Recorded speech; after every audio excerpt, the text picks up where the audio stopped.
When you've homeschooled 11 kids for over 2 decades, you figure out what works really fast and then what's just noise. These are 12 hacks that take under a minute each, and they can turn your whole homeschool day around. I'm going to share 12 of the fastest, easiest homeschool hacks that I use just about every day. And these are really the exact strategies that keep our homeschool running smoothly with 11 kids, even on the hardest days. If you're feeling behind, scattered, or like you're constantly putting out fires, stick with me because I'm about to give you the tools to reset your homeschool momentum in just 60 seconds at a time. I'm not just another homeschool mom with some tips. I'm the queen of the rightly ordered home, offering vocational level training for mothers. This isn't just about surviving homeschool. This is about raising up future leaders with eternal vision. I've homeschooled long enough now to know that sometimes you really need just a reset button, and these are mine. Hack number 1 is a post-it to-do list. So if you've ever had a kid who just stares at the ceiling for 15 minutes before he tries to figure out what to do, this is the hack to keep him going the way he needs to go every single day. So this is one of those hacks that I like to do the night before to set everything up smoothly. And all I do is I take a post-it, a regular size post-it note, and put 3 to 5 tasks that I want the child working on the next morning, independently, preferably, but if they need help, of course, they can come. But having this little post-it note with just 3 to 5 tasks is really the best way to keep your daydreamers on task.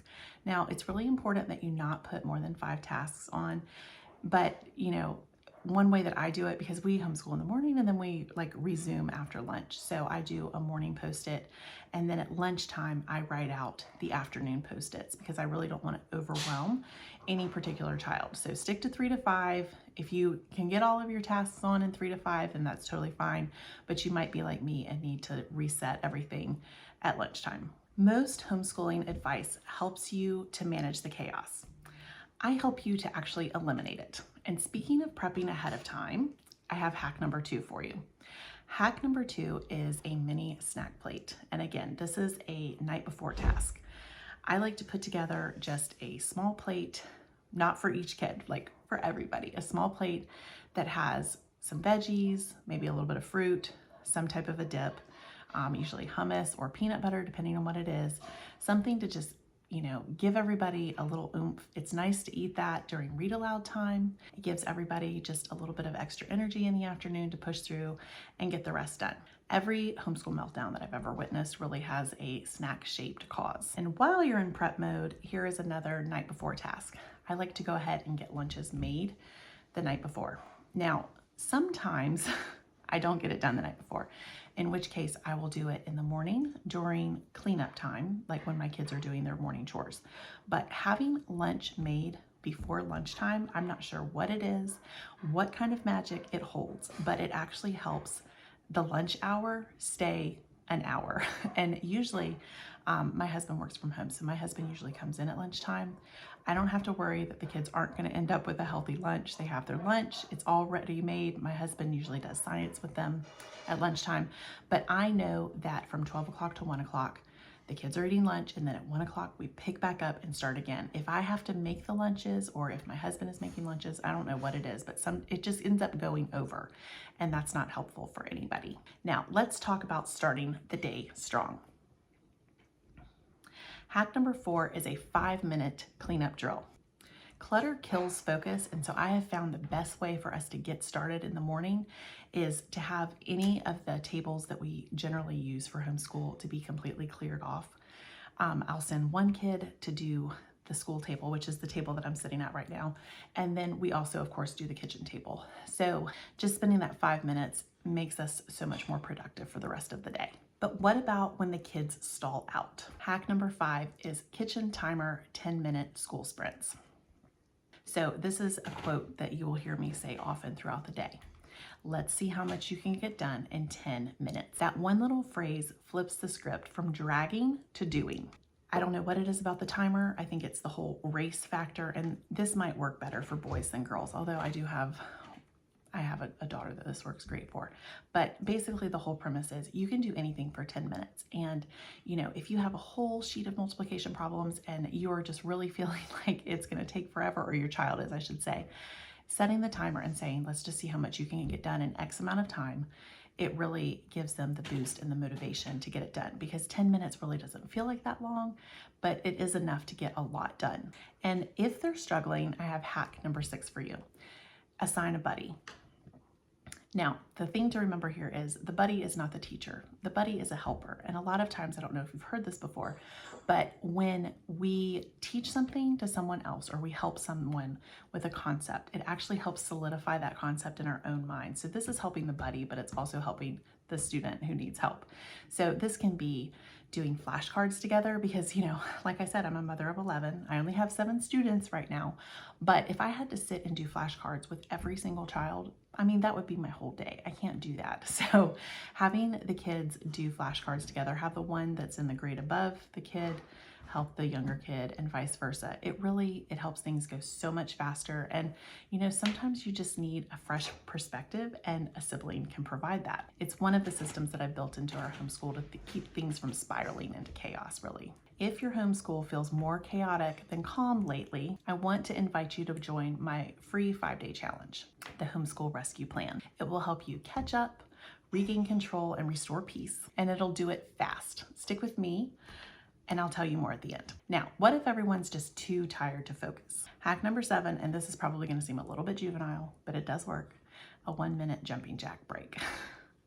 The kids laugh, the blood flows, everyone wakes up a little bit, and then you reward the shift. So this one, again, is going to sound really juvenile, but it works. Hack number 8 is to give a sticker. Yes, really. It's not the sticker so much as the moment of encouragement. So I like to keep some stickers in the school cart, and it's just for the kid who has a breakthrough. You know, if they finally understand reducing fractions, or it's the kid who does his multiplication sheet without whining for the first time. Anything that you want to reward this child for. It doesn't have, and it shouldn't be a gigantic thing, just a little thing, just a little bit of encouragement. Stickers are the best way for this to happen. And I really feel like, you know, kids that go to school get a lot more stickers than homeschool kids, and it really shouldn't be that way. But sometimes they just need a little bit of help refocusing. So I have hack number 9 for you. Ask a focus question. This is going to pull them back from the clouds and into the moment. One of the best questions to ask is, hey, what's next on your sticky note list? While they're chewing on that snack plate that you made for them earlier, I have hack number 10 for you. Anytime your kids are distracted with a task or with eating a snack or eating lunch or whatever, it's a really good idea to go ahead and pre-read one page while they're eating or doing whatever. This helps me to stay ahead and in front of the kids, and to actually look like I know what I'm doing, instead of like, you know, trying really hard to catch up and like stay on task. Use snack time to scan the next lesson. Okay, you want another fast track hack? Hack number 11, switch to some oral answers. This shortens things drastically, and I am not suggesting that you switch to oral answers on every single subject. I think having students write things out is a really good way for them to learn proper sentence structure and things like that. And I use my whiteboard all the time and have them copy the answers from the whiteboard. It's fantastic. However, if you are doing this with every single subject, you're really taking a lot more time than you need to. So I like to pick 1 to 2 subjects a day where I allow the children to do oral answers only, or if a lesson has particularly long answers, what I'll do is I'll pick one long answer for them to write out. And then, you know, the rest of the long answers I'll let them do orally, or, you know, you flex it however you need to. Just understand you don't have to have them write out every single thing. And now the most important 1-minute hack. Hack number 12, check your subjects daily. Do not, I made this mistake so many times when I was a younger homeschool mom, and I've even made it recently. Do not assume that your children are getting the right answers. You have to be checking their work daily so that you know exactly what they are struggling in, especially with things like math or like Latin, where the subject builds on the last concept. If they don't understand what they are doing and they move on anyway, you have got a huge ball of yarn to unravel. I'm not even sure how to describe that, but it is so important. I know that it takes a long time. Like, I get that. But just get into the habit of checking the work daily, and preferably the day of the subject. So on the days when I don't get it all done and I have to check the work that morning, I am always regretting that decision. So a rightly ordered home raises rightly ordered children. These 1-minute hacks may seem small, but stack them together and they can completely change your homeschool. But let's be honest, if your homeschool feels chaotic, if your kids are falling behind, if you're just surviving from one lesson to the next, you don't just need hacks, you need a rescue plan. And that's why I created the Homeschool Rescue Plan. It's a free 5-day challenge to help you catch up, regain control, and restore peace to your homeschool. In just 10 minutes a day, I'll walk you through how to fix those learning gaps, tame the chaos of homeschooling multiple children, and build a system that actually works in real life. I don't really teach how to homeschool. I teach mothers how to rule their homes with purpose, confidence, and peace. This isn't just about reading and math. This is about stewardship of souls. You don't need more checklists. You need a dominion attitude. So click the link in the description box for the Homeschool Rescue Plan. Remember, it's free. And I'll see you inside.